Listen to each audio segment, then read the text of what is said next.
If someone asked you, I'm about to do this type of sales pitch, what would you say are things that you would encourage them to do in that scenario? Yeah, well, and it's interesting that you bring up the investor pitching scenario, pitching on stage. I mean, the first thing to look at here is there's so many different scenarios where you're going to be pitching. I need to be sensitive to that. Are you calling them up?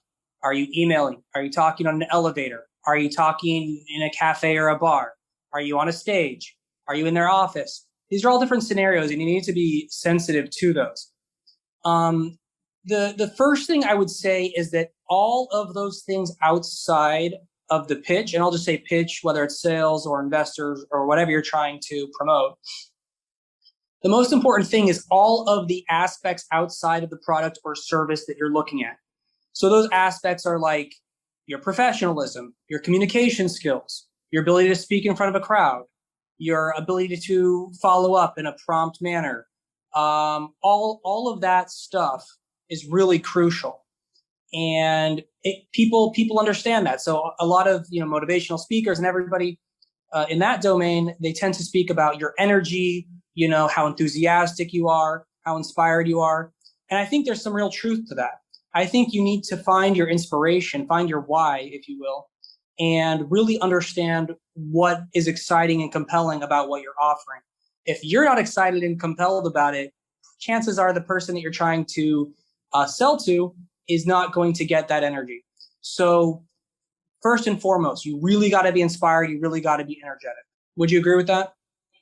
It reminds me of a quote. I'm not sure if you've heard any Zig Ziglar at all, but Zig used to say that sales is a transfer of feeling.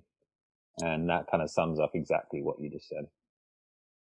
Right. So that's baseline. If you're not excited, if you're not interested, if you're not doing all those exogenous factors related to your professionalism and communication skills, and look, if you need to improve in those skills, improve in those skills.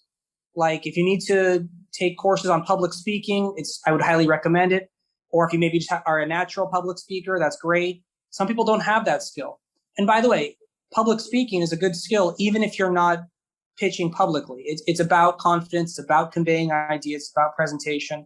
So I'd recommend, and even if you're talking in front of a mirror and just talking it out and recording yourself and seeing how you sound and asking friends how you sound, because you really need to improve your communications if you're going to be pitching a product. So you'd be surprised at how many people just don't take that initial step of improving their professionalism and clarity in communications. The other aspect that I would look at is really what I derive from the pitch deck. And I see the pitch deck and for those of you who aren't that familiar, the pitch deck is just basically a 8 to 12 slide presentation that goes over what a product or service is doing for a company and tells some of the main value propositions, talks about the team, and it's a way to convey what your company is all about. But I think the pitch deck has a lot more potential than that. I think the pitch deck could be used for practically anything. It could even be used for who you are. You can make a pitch about who you are and what you're all about. So I like to look things in terms of the deck scenario. And one crucial thing that I look at about the deck, besides how you deliver it, which we just addressed, that you need to do it with energy, is that it's a forward-looking document, not just a backward-looking document. And this, again, you wouldn't imagine, so many people forget about this, but you need to be talking about where you're going as a company, where you're going as a product, how you are innovating, not just the things you did and what your sales were last year. That's good to know. But how are you actually changing the game? How are you actually innovating? Because as we both know, Thomas, if you're not in today's world, if you're not actually innovating and bringing something new to the table, you're going to be a dinosaur pretty quick if you're not already a dinosaur, right? So innovating is not an option. It doesn't matter who you are or what domain you're in. You need to innovate. You need to show how you have a competitive advantage, show how you're integrating next generation technologies. So that is part of your pitch. If you're in a sales pitch, whatever it is, you need to be talking about not only how you are an innovative product or service, but how you will make your client more innovative. Really good point, actually. I've got a fair amount of sales background, but I haven't heard that that point made, in the sense that, you know, it's not all about what you've done previously, which people so heavily focus on in sales. It's about what you're going to do going forward. I really like that point. I think it's crucial, and I would be, you would be amazed how many people miss this point. It's just, no, the people who you're pitching to are not psychic, right? They don't know what you're thinking. They don't know, the conversations you've had about where your company can go. But open up about it. Open up about, this is where we're thinking we can go. This is how we're thinking we can integrate next generation technologies. When I'm talking about next generation technologies, I'm talking about the fourth industrial revolution. I'm talking about IoT, VR, AR, blockchain, AI, and the like.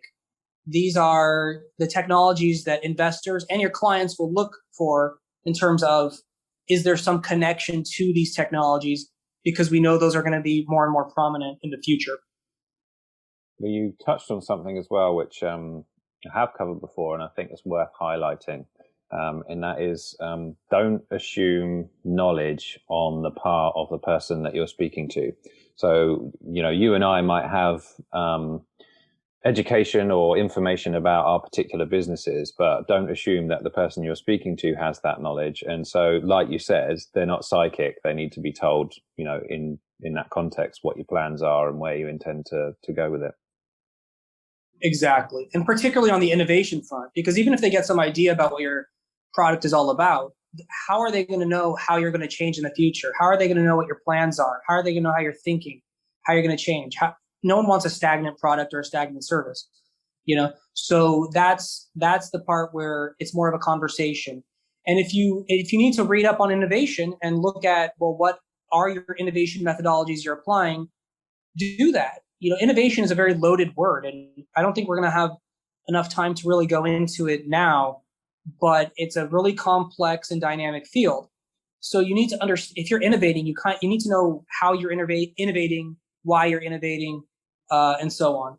So but I think we can leave it at that, but definitely you want to be sensitive to your innovation strategy. And if you don't have an innovation strategy, you need to start looking into it. You need to start looking into how your product is going to transform, how your company is going to transform. And then if you're in sales, what you're going to do to present that innovation strategy. So as a sort of couple of, bullet points or a summary, get proficient or look into public speaking and include innovation, or at least think about that in terms of where your product will be, and make sure the person who's receiving that pitch is aware of what that company's how that company is going